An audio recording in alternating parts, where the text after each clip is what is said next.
Everyone, and welcome to today's video. This is a B1 level business English lesson.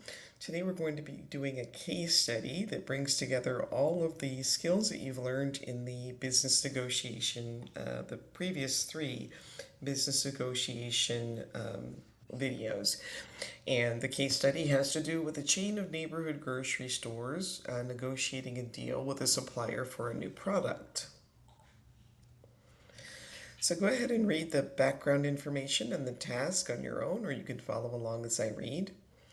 Quirky Tim's is a national chain of neighborhood grocery stores with 150 stores operating in 20 states in the U.S. Quirky Tim's is known for its special food items, but also sells some self-care products and home goods. The products sold in stores are healthy, organic, made without artificial ingredients, and not tested on animals. You are a buyer at Quirky Tim's. You are always looking for exciting new products to sell in your stores. However, it is important that the products you sell match the image that Quirky Tim's is trying to create. Healthy, organic, made without artificial ingredients, and not tested on animals. Recently, you have been in discussions with a manufacturer of shampoo bars, Lather Up, about selling their products in your stores. You hope to come to an agreement with them soon. And next we'll have a profile of Lather Up. First there is a vocabulary word. Eco-friendly is an adjective, meaning not harmful to the environment. Lather Up is a company that manufactures shampoo bars made from all natural ingredients. The shampoo bar is designed for the younger, eco-friendly generation who's concerned about plastic waste. Lather Up would like to get their product to Quirky Tim's. All right, your colleague Raphael meets with Maria, a representative of Lather Up, to discuss selling their products. So you're going to listen to the start of the conversation and then answer the questions. There's one vocabulary word. Exclusively is an adverb meaning only or just. Hi, Raphael. Hi, Marla. Did you have a chance to read over the offer we sent? Yes, my team and I have spent a lot of time discussing it, and it looks good. However, we do have some questions. Of course. We're happy to answer any questions you may have. We are just not sure how we feel about selling our shampoo exclusively in your stores. We were planning to sell the shampoo at several other stores. So what is the policy that they discuss? It's the fact that Quirky Tim's requires the product to be sold exclusively or only at their stores. What do you think is an advantage of the policy for Quirky Tim's? Um, it allows them to avoid having competitors. So they can, if they know that they're the only store selling the product, they won't have to worry about other competitors also selling the product. And what is an advantage for Lather Up? They might be able to ask for a better price or discounts in exchange for selling with Quirky Tim's exclusively.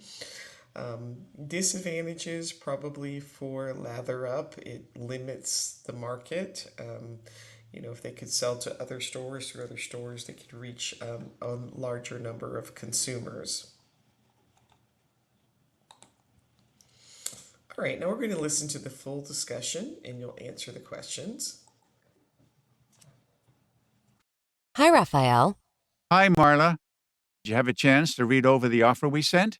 Yes, my team and I have spent a lot of time discussing it, and it looks good. However, we do have some questions. Of course. We're happy to answer any questions you may have. We are just not sure how we feel about selling our shampoo exclusively in your stores. We were planning to sell the shampoo at several other stores. Oh, I see. Unfortunately, that's a policy that we are not willing to compromise. It is very important to us that the products we sell aren't sold anywhere else. All our products are sold only at our store. That's what makes them so special. We only choose the best products, and as a result, we don't have much in-store competition. Oh, I see. So if you sell our shampoo, you won't sell any other shampoos. Right now, we don't sell any other shampoos, and we can promise you that we won't sell more than one other brand of shampoo. And if we sell another brand, we will make sure that it is different from Lather Up. Okay, that is good to know. Yes. Also, because we only sell one or two of each product type, our sales staff knows everything about all the brands in our stores. That makes sense. Customers who really like your product will then need to come to our Quirky Tims to get it. It will help our business and hopefully your business too.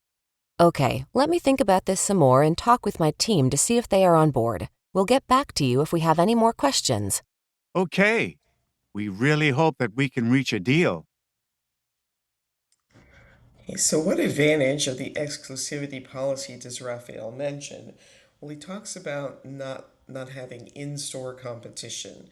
So if Lather Up agrees to sell their products only through Quirky Tim's, Quirky Tim's won't will only sell one other, no more than one other type of shampoo, and they'll make sure that it's different from Lather Up so that they don't have to compete with other suppliers within the store. And he also said that it helps the sales staff to be more knowledgeable about the product, and then hopefully that will, the information that they can provide will help customers, make a decision to choose the Lather Up product. Does Marla accept the policy? She indicates that she is going to talk with her team about it and get back to Raphael. Right here, a few more vocabulary words. Go ahead and match these up and then restart when you're ready to check your answers.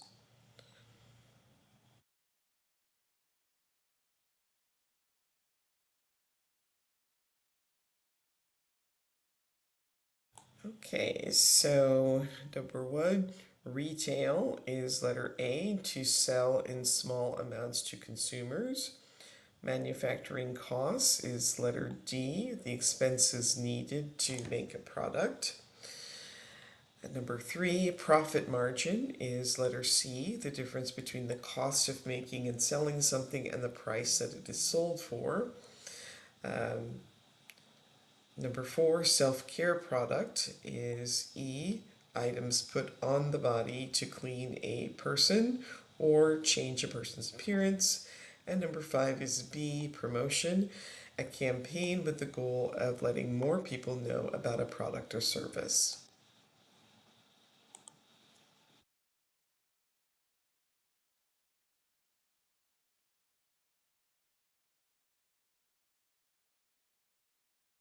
All right, Quirky Tim's demands. Read Quirky Tim's demands below and then complete the gaps in the sentence with words from the box, and you might need to change the form. Again, you can pause the video and try this on your own, and then restart when you're ready to check the answers.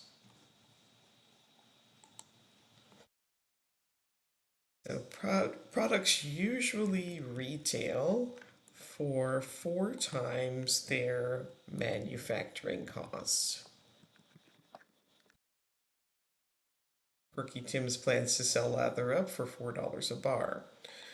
Quirky Tim's will pay up to $1.25 for each bar to have a good profit margin. Quirky Tim's would like to purchase 1,000 bars to test in stores. If the bars sell within 2 weeks, Quirky Tim's can promise to order 50,000 bars.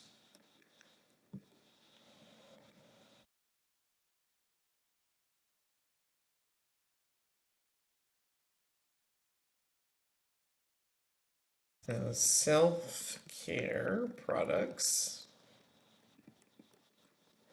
are in the back of the store. Quirky Tim's could promote the product for a week in the front of the store if Lather Up pays $5,000, or Quirky Tim's can put an advertisement in the store magazine for $1,000 a week.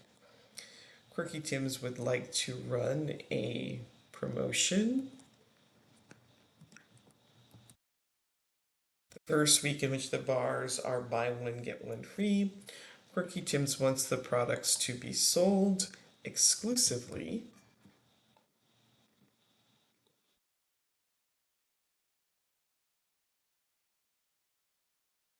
at Quirky Tim's. They will not sell any competing products.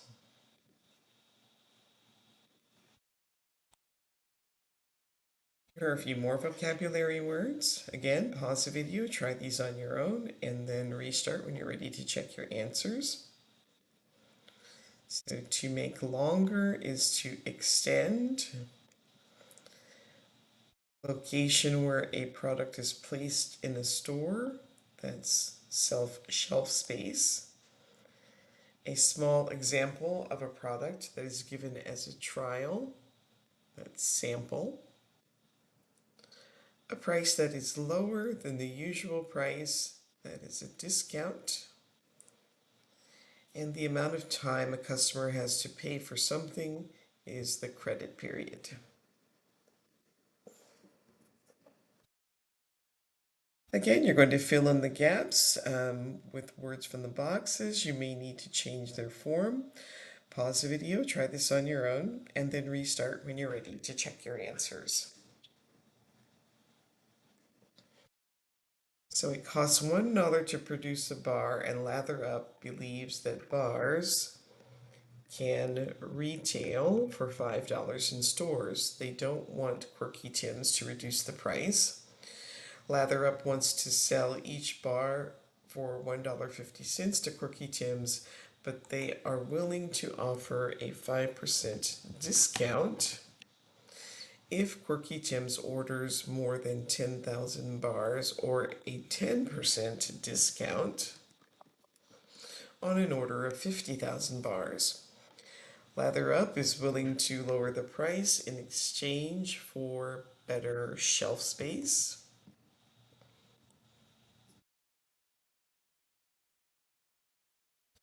or in-store promotions. Lather Up can offer free samples to all employees. Lather Up has $10,000 to run an advertising campaign in stores. Lather Up plans to sell the product at competing stores, but they haven't made any deals yet. The normal credit period for payment of goods is 2 months from the delivery date, but they can extend this to 3 months if necessary.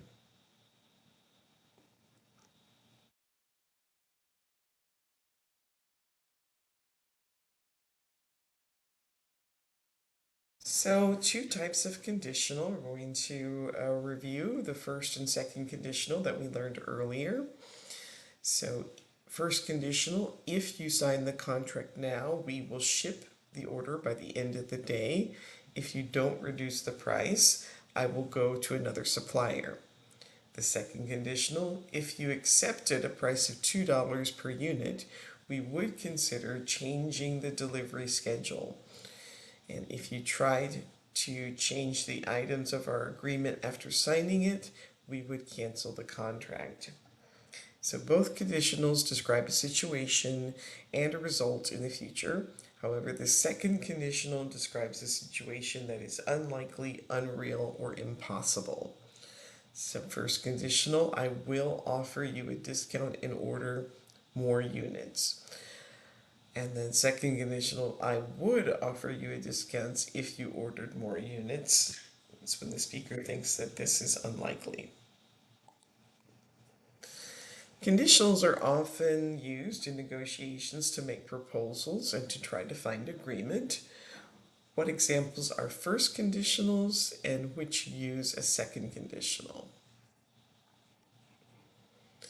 So if we reduced the price, would you order more units? That would be second conditional. If you sign the contract today, we will deliver by next week. That's first conditional. We are willing to lower our price if you can give us better shelf space. That's first conditional. And if we gave you a 10% discount, we would expect you to pay for a promotion. That is second conditional. So following Raphael's meeting with Marla, you arrange a meeting with Marla to, sorry, with Maria to negotiate a final agreement. Before the meeting, review the demands of each side and make conditional sentences that could be used to find agreement. So you can go ahead and try that on your own, make some conditional sentences out of each of these. Now you're going to write a dialogue between yourself and Maria, trying to negotiate this contract, uh, making sure that you've used all the skills that we've talked about in previous lessons. And then you'll send a follow-up email summarizing the agreement that you came to. Remember to use relative clauses and passive voice and any of the other things that we've talked about over the last several videos. That brings us to the end of today's video. Please like, subscribe, share, leave a comment, and I will see you next time. Thanks for watching. Bye.